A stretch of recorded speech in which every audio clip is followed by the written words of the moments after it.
क्या? दोबारा बोले, मुझे समझ नहीं आई। मैं ये पूछ रही हूँ कि वेव के अंदर ये वाले पॉइंट क्रस्ट होते हैं या ये वाले पॉइंट क्रस्ट होते हैं? ये ऊपर वाले जो हैं, हम्म। ये ट्रफ्स हैं, और जो दूसरे, ये जो है क्रस्ट हैं, ये नीचे वाले जो हैं। सोच लें। नहीं नहीं नहीं नहीं, ये जो ऊपर वाले हैं ये क्रस्ट हैं, और नीचे वाले ट्रफ्स हैं। अच्छा, ऐसे ही होता है। ये वाले क्रस्ट हैं, ठीक है, ये जो है, और ये ट्रफ्स हैं। तो ऊपर हम्म, वाले कोई। हाँ। और ऊपर वाले नीचे क्रस्ट ट्रफ। होते हैं, ठीक है। अब वो कह रहे हैं वेवलेंथ क्या होती है, दो कंसेक्यूटिव क्रस्ट के दरमियान जितना डिफरेंस है, डिस्टेंस है, यानी कि ये पूरी एक वेव है, ये पूरी एक वेव है, ठीक है। तो अब ओके।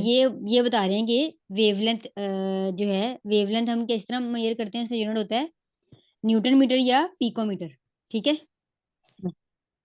न्यूटन मीटर या पिकोमीटर। अच्छा, और इसके बाद है, अब वो ये बात करने लगे हैं हम आगे कि greater the wavelength associated with the photon, smaller is its energy.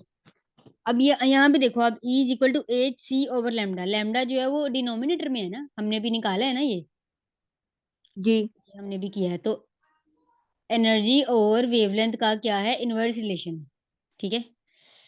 Energy और वेवलेंथ का जी। इनवर्स रिलेशन है, तो वो ये इनवर्स बता रिलेशन। रहे हैं कि जब एनर्जी ज्यादा होगी ना, तो वेवलेंथ कम होगी। इसका क्या मतलब है, ये जो करीब है सबसे पहला शेल, इसके करीब है ना न्यूक्लियस के, ठीक है, जी। तो इसकी वेवलेंथ जो है वो कम होगी कि नहीं। इनवर्स रिलेशन है तो फिर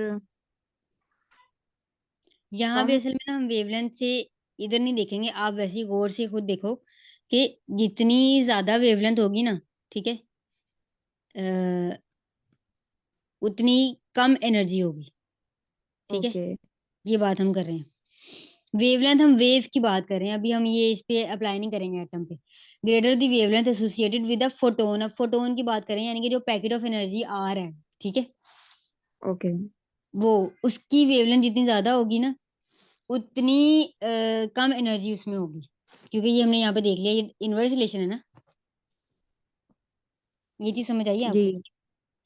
अब ठीक समझ आ गई अब। अच्छा, ठीक है। Wave number is the number of waves per unit and is reciprocal to wavelength. अब आप देखो गौर से, वेव नंबर जो होता है ना, वेव नंबर हम कहते हैं number of waves passing per unit length, यानी कि एक एक ये लेंथ है, ठीक है, इसके अंदर से कितनी वेव्स पास कर रही हैं, उसको हम कह देते हैं वेव नंबर, ओके। ठीक है। एक लेंथ में से, एक यूनिट लेंथ में से कितनी waves at a time pass कर रही हैं, उसको हम कहेंगे वेव नंबर। यानी कि सपोज अगर इसमें 3 वेव्स पास कर रही हैं, तो इसका वेव नंबर होगा 3, ठीक है। ये बात समझ ओके। आई आपको? मतलब एक एक वेव यूनिट में कितनी जो है वेव्स पास कर रही हैं, उसको एक हम यूनिट बोलेंगे लेंथ वेव में, नंबर। यानी कि 1 मीटर लेंथ ले लें आप, या 1 सेंटीमीटर लेंथ, 1 यूनिट लेंथ, ठीक है, उसके अंदर से कितनी वेव्स पास कर रही हैं, वो होता है उसका वेव नंबर, ठीक है। जी। और वेव नंबर जो होता है ना, उसको हम इसी तरह म्यू लिख के ना ऊपर बार लगा देते हैं, ठीक है, इससे रिप्रेजेंट करते हैं। और ये इनवर्सली प्रोपोर्शनल होता है वेवलेंथ के। वेव नंबर जो है, ये इनवर्सली जी। प्रोपोर्शनल होता है वेवलेंथ के, जिस तरह एनर्जी थी ना, इनवर्सली प्रोपोर्शनल थी ना वेवलेंथ के। जी। यहाँ तक समझ आइए आपको? जी। अब हमने ना इसको, ये जो है E is equal to H C over lambda, ये फॉर्मूला था ना। अब आप देखो जरा, एच सी और ये जो है मल्टीप्लाई बाय 1 ओवर लेमडा, बात एक ही है ना, दोनों तरह से लिखे हैं अगर, तो एच सी ओवर लेमडा या एच सी जी। Multiply by 1 over lambda.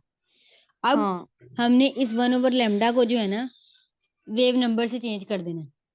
क्यों भला? क्योंकि हम कह रहे हैं वेव नंबर जो है वो क्या है, रेसिप्रोकल है, यानी कि हम इसकी जगह वेव नंबर लिख सकते हैं ना, जी। इस तरह E is equal to H C mu bar, इस तरह। ओके। म्यू बार क्या है, वेव नंबर, यानी कि number of waves passing through a unit length. Unit length में नंबर ऑफ वेव्स कितनी पास कर। ये देखो, E is equal to H C over lambda, और E is equal to H C mu bar. ये ना एक मिनट में ना आपको जो है व्हाइट बोर्ड, इसका व्हाइट बोर्ड वैसे मुझे अच्छा नहीं लगता, नोट पैड वाला सही होता है। ये देखो, सबसे पहले हमने देखा है एनर्जी जो है वो डायरेक्टली प्रोपोर्शनल है फ्रीक्वेंसी के, ये हमने देखा है ना। यानी कि हमने देखा था E जी इज इक्वल टू, फिर हमने इसको इक्वल किया E is equal to H F.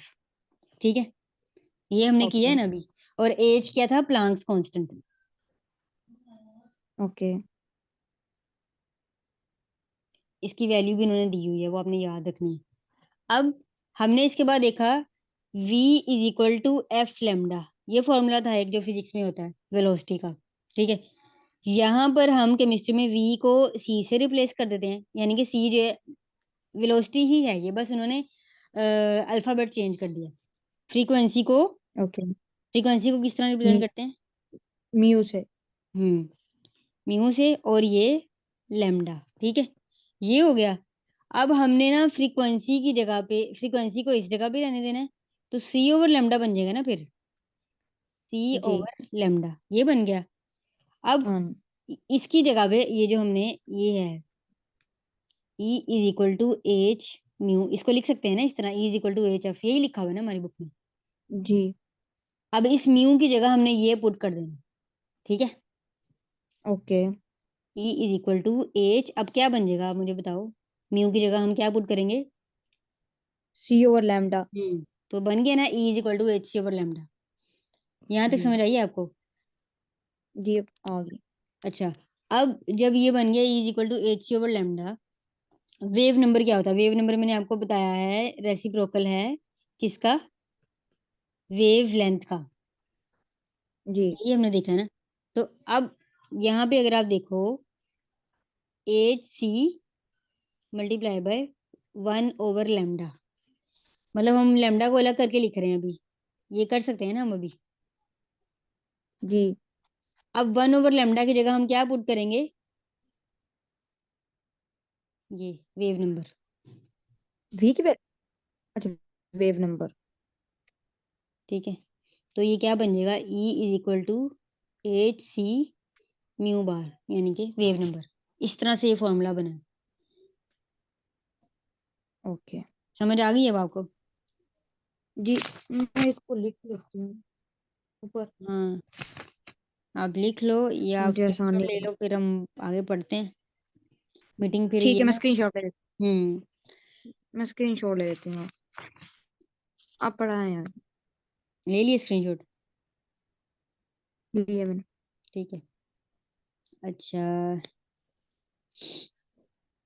इसके बाद हमने जो है अगली चीज जो इसमें देखनी है, इस पे काफी ज्यादा गंद हो गया है, वो है ये, इसका लास्ट पॉइंट देख लेते हैं फिर हम आगे बढ़ते हैं। एच ई म्यू बार, यहाँ तक आपको समझ आ गई है ना अब? तो अब वो ये बता जी रहे हैं, so the energy of photon is related to frequency, wavelength and wave number। अब वो बता रहे हैं कि एनर्जी, फोटोन की जो एनर्जी है वो किससे रिलेट करती है? फ्रीक्वेंसी से। इसमें देखो हमने पढ़ा है ना अभी ऊपर, H is equal to H mu, तो फ्रीक्वेंसी से रिलेट कर रही है ना जी एनर्जी, डायरेक्टली रिलेट कर रही है। और वेवलेंथ से भी रिलेट कर रही है, वेवलेंथ से कैसे कर रही है, एच सी ओवर लेमडा, हमने पढ़ा है ना अभी यहाँ पे ये। जी वेवलेंथ से भी, वेवलेंथ से इसका इनवर्स रिलेशन है, और वेव नंबर से भी आ, रिलेट कर रही है। आप कहीं लिख रही हैं मतलब वो ऊपर शो नहीं हो रहा मैंने, या आप वैसे ही बता रही हैं? स्क्रीन शो हो रही है आपको? सिर्फ ऊपर आपका वो डीपी शो हो रही है और तो कुछ नहीं। अच्छा, ये फिर शेयर नहीं हो, एक मिनट। हम्म, वो ना बुक नहीं शेयर हुई। अब हो रही है शो? अब हो रही है। ठीक है, मैं ये बता रही थी कि जो एनर्जी है ना, ये किसके रिलेटेड है? फ्रीक्वेंसी से रिलेट कर रही है, वेवलेंथ से और वेव नंबर से। फ्रीक्वेंसी से किस तरह रिलेट कर रही है? डायरेक्ट रिलेशन है फ्रीक्वेंसी से, ये देखें, E is equal to H mu, ये हमने देखा था ना अभी। तो फ्रीक्वेंसी से डायरेक्ट रिलेशन था, जी वेवलेंथ से इनवर्स रिलेशन है, यहाँ पे मैंने आपको था बताया अभी। और वेव। और वेव नंबर से भी डायरेक्ट रिलेशन है। ठीक है, ओके ये देखें ना, वेव नंबर ऊपर आ रहा है ना, ये। ओके अच्छा, greater the wave number of photon, greater is the energy associated with them. वो कह रहे हैं जितना ज्यादा वेव नंबर होगा उतनी ज्यादा एनर्जी उसके साथ एसोसिएट करेगी। ठीक है, यानी कि जितनी ज्यादा वेव्स जी होंगी उतनी ज्यादा एनर्जी होगी। The relationship of energy, frequency, wavelength, wave number about the photon of light are accepted by scientists and used by Bohr in his atomic model. वो कह रहे हैं, अब यहाँ पर देखें, सिर्फ और सिर्फ ना इसने मॉडल नहीं दिया था प्लांक्स ने, इसने हमें बताया था फिक्स एनर्जी के बारे में, और ये वाला रिलेशन इसने बताया था। तो इसलिए उन्होंने बुक में ये पहले मेंशन किया हुआ है बोहर के मॉडल से, ताकि हमें ये एनर्जी और ये टर्मिनोलॉजीज का पता लग सके, क्योंकि बोहर मॉडल में जो है ना इसकी थोड़ी बहुत एक्सप्लेनेशन आगे है। ठीक है। जी।